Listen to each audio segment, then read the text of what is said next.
Selamat pagi. Saat ini saya akan melanjutkan membaca Kisah Para Rasul, yaitu dari Kisah Para Rasul 8, ayatnya mulai ayat yang keempat. Filipus di Samaria.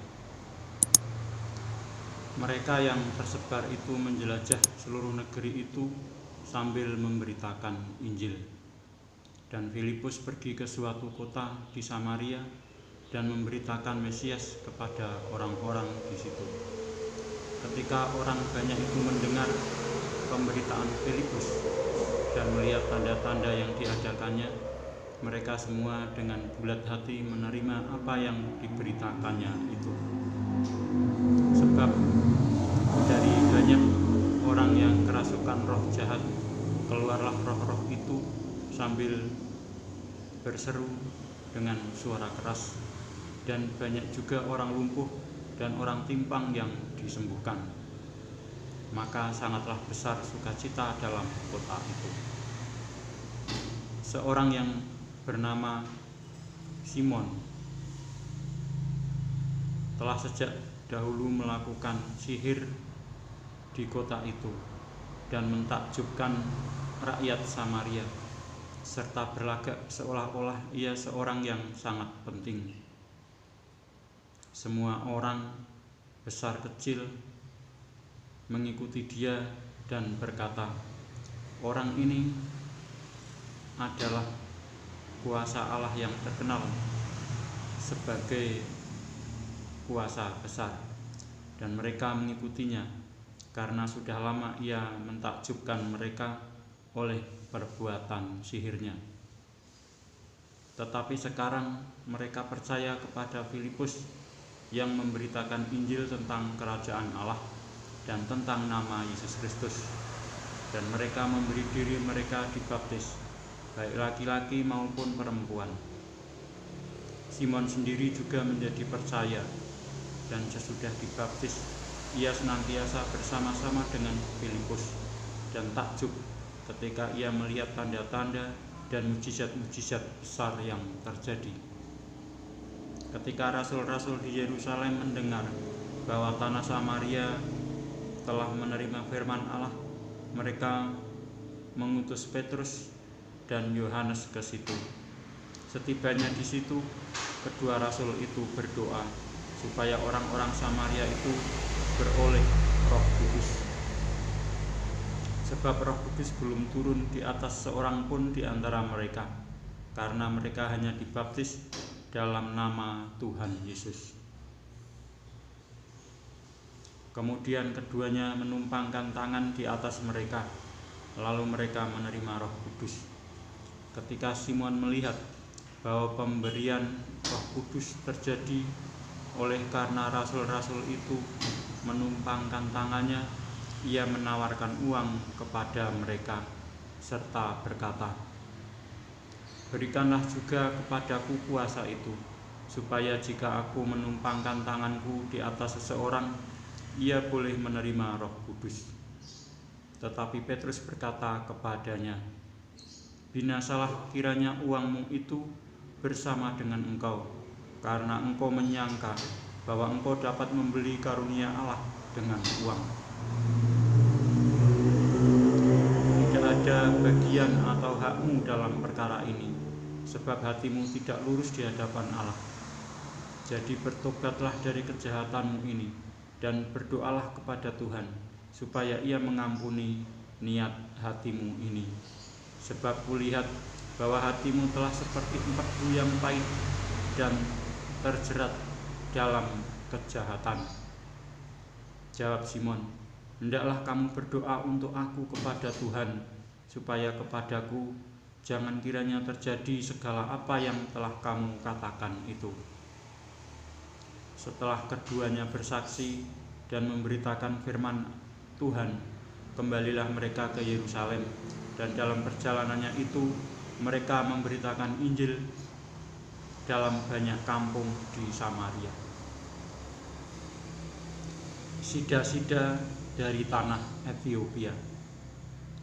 Kemudian berkatalah seorang malaikat Tuhan kepada Filipus, katanya, bangunlah dan berangkatlah ke sebelah selatan, menurut jalan yang turun dari Yerusalem ke Gaza.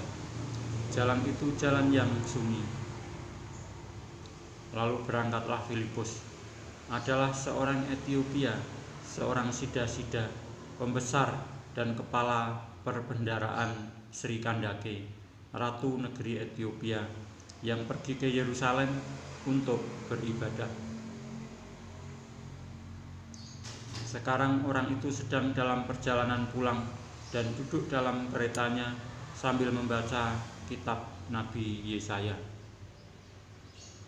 Lalu kata Roh kepada Filipus, "Pergilah ke situ dan dekatilah kereta itu." Filipus segera ke situ dan mendengar Sida-Sida itu sedang membaca kitab Nabi Yesaya. Kata Filipus, "Mengertikah Tuhan apa yang Tuhan baca ini?" Jawabnya, "Bagaimanakah aku dapat mengerti kalau tidak ada yang membimbing aku?" Lalu ia meminta Filipus naik dan duduk di sampingnya. Nas yang dibacanya itu berbunyi seperti berikut. "Seperti seekor domba ia dibawa ke pembantaian, dan seperti anak domba yang keluh di depan orang yang menggunting bulunya, demikianlah ia tidak membuka mulutnya. Dalam kehinaannya berlangsunglah hukumannya. Siapakah yang akan menceritakan asal-usulnya? Sebab nyawanya diambil dari bumi." Maka kata Sida-Sida itu kepada Filipus, "Aku bertanya kepadamu, tentang siapakah Nabi berkata demikian? Tentang dirinya sendiri atau tentang orang lain?" Maka mulailah Filipus berbicara, dan bertolak dari nas itu ia memberitakan Injil Yesus kepadanya. Mereka melanjutkan perjalanan mereka dan tiba di suatu tempat yang ada air. Lalu kata Sida-Sida itu, "Lihat, di situ ada air. Apakah halangannya jika aku dibaptis?" Saud Filipus, "Jika Tuhan percaya dengan segenap hati, boleh." Jawabnya, "Aku percaya bahwa Yesus Kristus adalah Anak Allah." Lalu orang Etiopia itu menyuruh menghentikan kereta itu, dan keduanya turun ke dalam air, baik Filipus maupun Sida-Sida itu, dan Filipus membaptis dia. Dan setelah mereka keluar dari air, Roh Tuhan tiba-tiba melarikan Filipus, dan Sida-Sida itu tidak melihatnya lagi. Ia meneruskan perjalanannya dengan sukacita. Tetapi ternyata Filipus ada di Asdod. Ia berjalan melalui daerah itu dan memberitakan Injil di semua kota sampai ia tiba di Kaisaria. Saya lanjutkan membaca Kisah Para Rasul yang ke-9. Saulus bertobat. Sementara itu berkobar-kobar hati Saulus untuk mengancam dan membunuh murid-murid Tuhan. Ia menghadap imam besar dan meminta surat kuasa daripadanya untuk dibawa kepada majelis-majelis Yahudi di Damsyik, supaya jika ia menemukan laki-laki atau perempuan yang mengikuti jalan Tuhan, ia menangkap mereka dan membawa mereka ke Yerusalem. Dalam perjalanannya ke Damsyik, ketika ia sudah dekat kota itu, tiba-tiba cahaya memancar dari langit mengelilingi dia. Ia rebah ke tanah, dan kedengaranlah olehnya suatu suara yang berkata kepadanya, "Saulus, Saulus, mengapakah engkau menganiaya aku?" Jawab Saulus, "Siapakah engkau, Tuhan?" Katanya, "Akulah Yesus yang kau aniaya itu. Tetapi bangunlah dan pergilah ke dalam kota. Di sana akan dikatakan kepadamu apa yang harus kau perbuat." Maka termangu-mangulah teman-temannya seperjalanan, karena mereka memang mendengar suara itu, tetapi tidak melihat seorang juga pun. Saulus bangun dan berdiri, lalu membuka matanya, tetapi ia tidak dapat melihat apa-apa. Mereka harus menuntun dia masuk ke Damsyik. 3 hari lamanya ia tidak dapat melihat, dan 3 hari lamanya ia tidak makan dan minum. Di Damsyik ada seorang murid Tuhan bernama Ananias. Firman Tuhan kepadanya dalam suatu penglihatan. "Ananias," jawabnya. "Ini aku, Tuhan."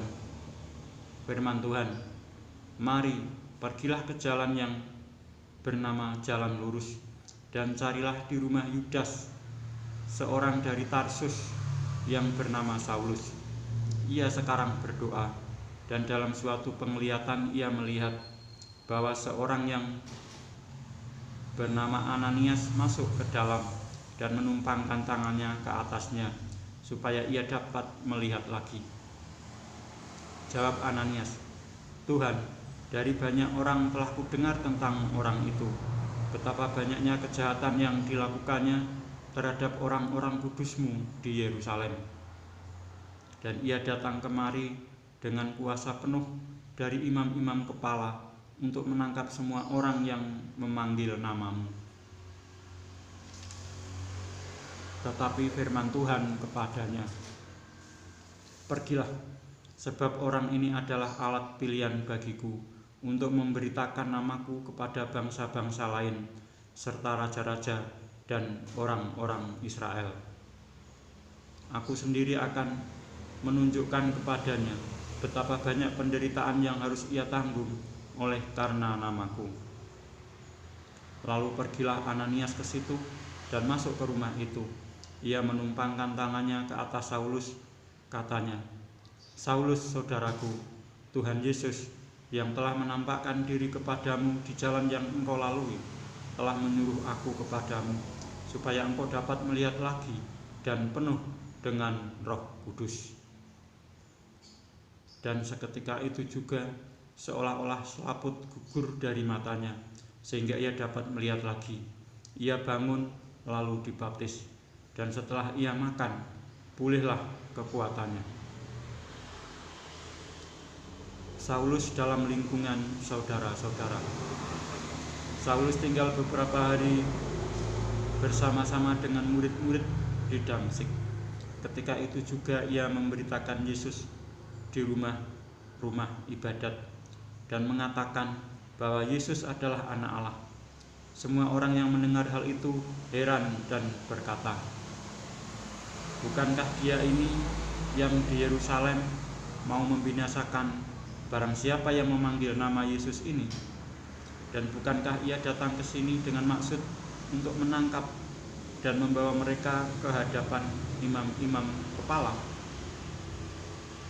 Akan tetapi Saulus semakin besar pengaruhnya, dan ia membingungkan orang-orang Yahudi yang tinggal di Damsyik, karena ia membuktikan bahwa Yesus adalah Mesias.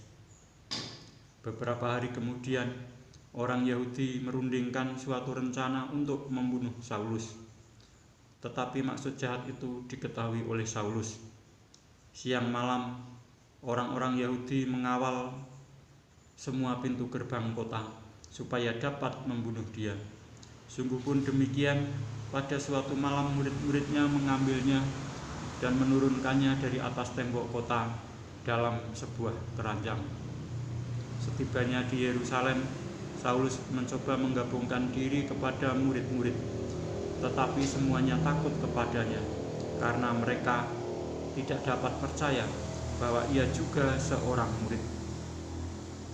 Tetapi Barnabas menerima dia dan membawanya kepada rasul-rasul dan menceritakan kepada mereka bagaimana Saulus melihat Tuhan di tengah jalan dan bahwa Tuhan berbicara dengan dia, dan bagaimana keberaniannya mengajar di Damsyik dalam nama Yesus.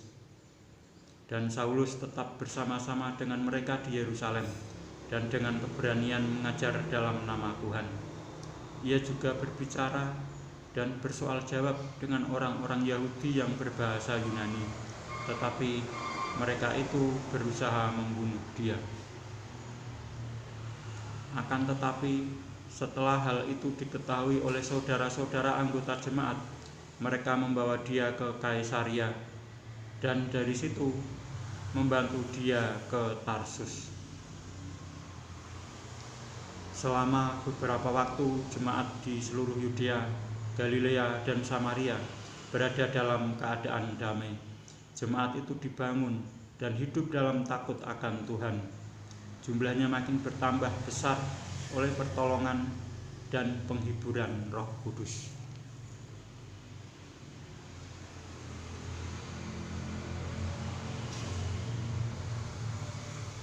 Demikianlah saya telah membaca Kisah Para Rasul sampai dengan Kisah Para Rasul 9 ayatnya sampai dengan ayat 31. Dan saya akan melanjutkan membaca Kisah Para Rasul 9 mulai ayat 32 pada kesempatan berikutnya. Sekian, terima kasih.